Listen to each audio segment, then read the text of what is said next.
નમસ્કાર ગુજરાત. આજે આપણે જોઈશું 26 માર્ચ 2024નું મોસ્ટ ઇમ્પોર્ટન્ટ કરંટ અફેર. આ વિડીયો તમને સારો લાગે તો ચેનલને સબસ્ક્રાઇબ કરજો અને વિડીયોને લાઇક કરવાનું ભૂલશો નહીં. તો ચલીએ શરૂઆત કરીએ આજના કરંટ અફેરની.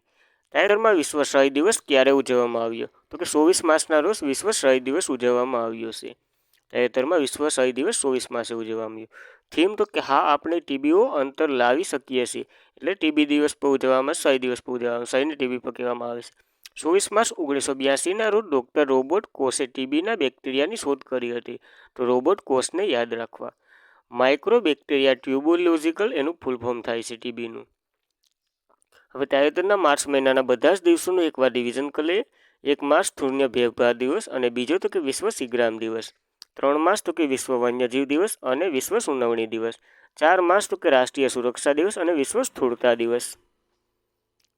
5 માર્ચ તો કે નિઃશસ્ત્રીકરણ અને બિન પ્રજા જાગૃતિ માટેનો આંતરરાષ્ટ્રીય દિવસ. 7 માર્ચ તો કે જન ઔષધિ દિવસ. 8 માર્ચ તો કે આંતરરાષ્ટ્રીય મહિલા દિવસ. 13 માર્ચ તો કે નો સ્મોકિંગ ડે. 14 માર્ચ તો કે વિશ્વ કિડની દિવસ. 15 માર્ચ તો કે વિશ્વ ગ્રાહક અધિકાર દિવસ. 16 માર્ચ તો કે રાષ્ટ્રીય રસીકરણ દિવસ. 18 માર્ચ તો કે ઓર્ડન્સ ફેક્ટરી દિવસ. 20 માર્ચ તો કે આંતરરાષ્ટ્રીય સુખ દિવસ. 21 માર્ચ તો કે આંતરરાષ્ટ્રીય વન દિવસ. 23 માર્ચ તો કે વિશ્વ જળ દિવસ. 23 માર્ચે બીજો દિવસ તો કે શહીદ દિવસ ઉજવવામાં આવે છે. અને 23 માર્ચે તો કે પૃથ્વી કલાકોની દિવસ.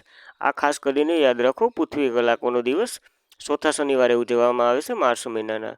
તો આ દિવસોનું રિવિઝન થઈ ગયું. ત્યારબાદ તાજેતરમાં માઉન્ટ એવરેસ્ટ કરતાં પણ ઊંચો વિશાળ જ્વાળામુખી નોક્ટિસ કયા ગ્રહ પર મળી આવ્યો છે?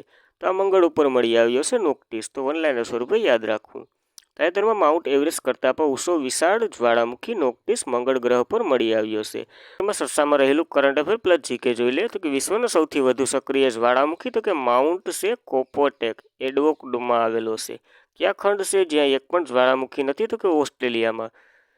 ભૂમધ્ય સમુદ્ર દીવાદાંડી કોને કહેવામાં આવે છે? તો કે સ્ટ્રોબોલિન જ્વાળામુખીને કહેવામાં આવે છે. ઇટાલીના લિપાન્ચુ ટાપ પર આવેલો છે.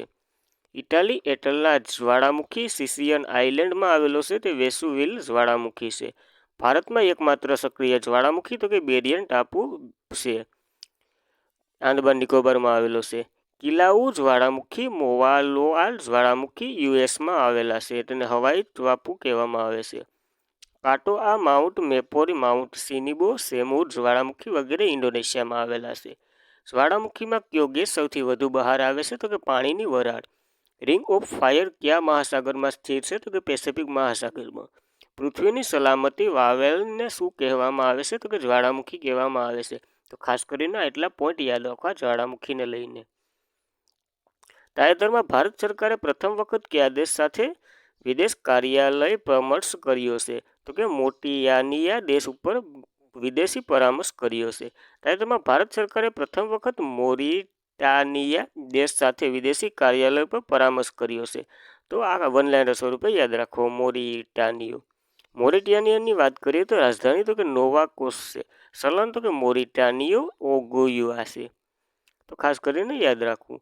ત્યારબાદ તાજેતરમાં ડેમ અને નહેરો પાણી વિશે વાસ્તવિક સમયની માહિતી માટે પોર્ટલ શરૂ કરનાર પ્રથમ રાજ્ય કયું બન્યું છે? ભારતનું પ્રથમ છે એટલે આઈએમપી ગણાય. રાજસ્થાને આ કર્યું છે.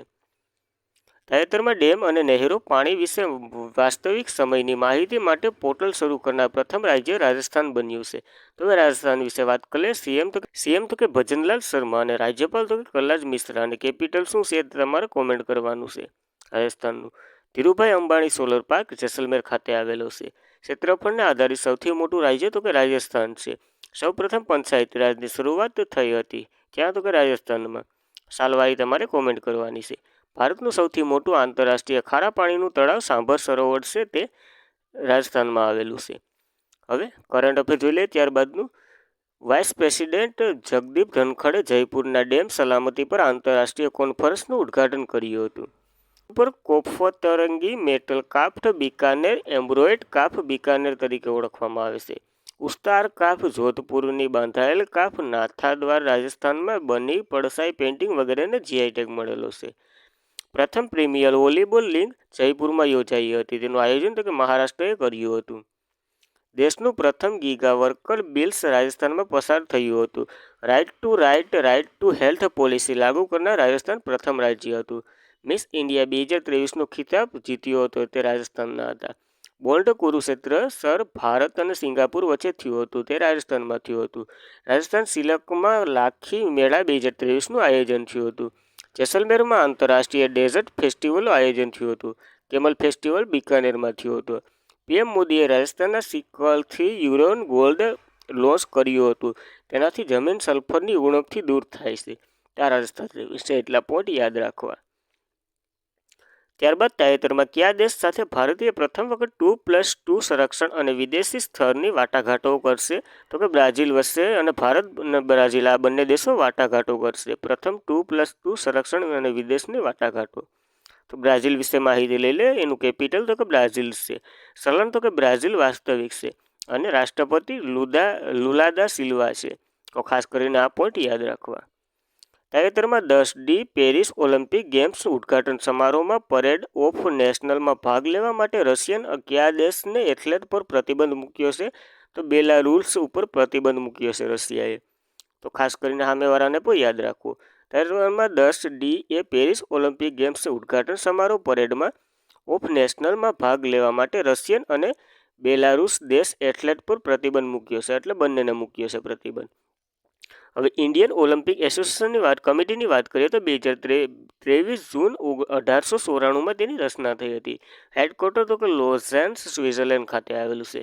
હાલના વડા તો કે થોમસ બેસ છે. હવે બેલારુસ ચર્ચામાં રહ્યું છે તો તેના વિશે વાત કરીએ. મૂડી તો કે મિન્સ્ક છે અને ચલણ તો કે બેલારુસ રૂબલ છે. તો ખાસ કરીને આ પોઈન્ટ પર યાદ રાખવા. ત્યારબાદ તાજેતરમાં ભાષાનેટ પોર્ટલ કોના દ્વારા લોન્ચ કરવામાં આવ્યું છે? તો કે આઈટી મંત્રાલય દ્વારા લોન્ચ કરવામાં આવ્યું છે ભાષાનેટ પોર્ટલ. તાજેતરમાં ભાષાનેટ પોર્ટલ ઇલેક્ટ્રોનિક આઈટી મંત્રાલય દ્વારા લોન્ચ કરવામાં આવ્યું છે. હવે તાજેતરના બધા જ પોર્ટલો એકવાર રિવિઝન કરી લે એટલે તમને જિંદગીભર નહીં ભૂલાય. આઈના પોર્ટલ તો કે આવાસ અને શહેરી બાબતોના મંત્રાલયે, સી વિજિલન્સ પોર્ટલ અને ઇનકોર્સ એપ તો કે ઇલેક્શન કમિશન ઓફ ઇન્ડિયા, ભૂમિ રાશિ પોર્ટલ તો કે માર્ગ પરિવહન મંત્રાલયે, ઈ અમૃત એપ તો કે નીતિ આયોગે શરૂ કર્યું હતું. સુપ્રીમ કોર્ટે સ્વાચ્છિક પોર્ટલ, સુપાસ, ફાસ્ટેર અને સુવાસ પોર્ટલ શરૂ કર્યા હતા. ડાયનોસ્ટ્રીપ પોર્ટલ તો કે નોટિકલ કંટ્રોલ બ્યુરોએ શરૂ કર્યું હતું. પેટ મિત્ર પોર્ટલ તો કે કાપડ મંત્રાલય, મૂળ પોર્ટલ તો કે આરબીઆઈએ, ફાસ્ટેર સોફ્ટવેર તો કે ઇસરો દ્વારા શરૂ કરવામાં આવ્યું હતું. સેન્ડલ એપ તો કે અર્ધલશ્કરી દળો માટે શરૂ કર્યું હતું. સંચાર સાથી પોર્ટલ તો કે આઈટી મંત્રી અશ્વિની વૈષ્ણવે શરૂ કર્યું હતું. ઈ કેર પોર્ટલ તો કે આરોગ્ય મંત્રાલયે શરૂ કર્યું હતું. અને સંભવ પોર્ટલ તો કે સુરક્ષા સંચાર માટે ભારતીય સેનાએ શરૂ કર્યું હતું. અને ઈ સાક્ષી એપ તો કે MP local area development scheme વહીવટી માટે એટલે કે સભાની વહીવટી માટે આ ઈ સાક્ષી એપ શરૂ કર્યું હતું. આ બધા પોર્ટલો જોઈ ગયા. ત્યારબાદ મિત્રો ઓનલાઈન સ્વરૂપે કરંટ અફેર જોઈ લઈએ. જો આ બધી ડિટેલ તમને ઇમ્પોર્ટન્ટ લાગતી હોય તો ચેનલને સબસ્ક્રાઇબ કરો અને તમારા મિત્રો સુધી શેર કરો અને વિડીયોને લાઇક કરો. સેરાવિક લીડરશિપ એવોર્ડ ડોક્ટર સુલતાન અલ જોબરને સન્માનિત કરવામાં આવ્યા હતા. યુએસએ તાજેતરમાં પેટ્રોલમાં ચાલતી કારોના વેચાણ પર પ્રતિબંધ જાહેર કર્યો છે 2035થી. તાજેતરમાં પેસિફિક ઓફ વર્ષ 2024 ભારતનું બીજું યુનિકોર્ન સ્ટાર્ટઅપ બન્યું છે. પીએમ મોદીએ ભૂતાનમાં વ્હાઇટ એસ જેનસુંગ પ્રેમા માતા અને બાળ હોસ્પિટલનું ઉદ્ઘાટન કર્યું છે. ચંદ્ર મિશનને ટેકો આપવા માટે ચીન QR-2 રિલે સેટેલાઇટ લોન્ચ કર્યું.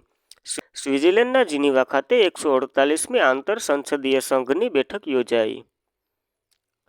ચૂંટણી પંચે વિકલાંગ વ્યક્તિઓ માટે સક્ષમ એપ લોન્ચ કર્યું છે. આઈએયુ એ બેંગ્લોરના પ્રોફેસર જયંત મૂર્તિના નામ ઉપર એસ્ટ્રોટ્રોઇડનું નામ આપ્યું છે. 24 માર્ચે વિશ્વભરમાં ખ્રિસ્તી સમુદાય પામ સેન્ડ તહેવારની ઉજવણી કરી છે અને વિશ્વ ટ્યુબરકલ દિવસ 2024 24 માર્ચે ઉજવવામાં આવ્યો છે. 100 દિવસ પર ઉજવવામાં આવ્યો છે. આ બંને દિવસો યાદ રાખવા. તો thank you for watching this video. જય હિન્દ વિદ્યાર્થી મિત્રો. તમારો દિવસ શુભ રહે.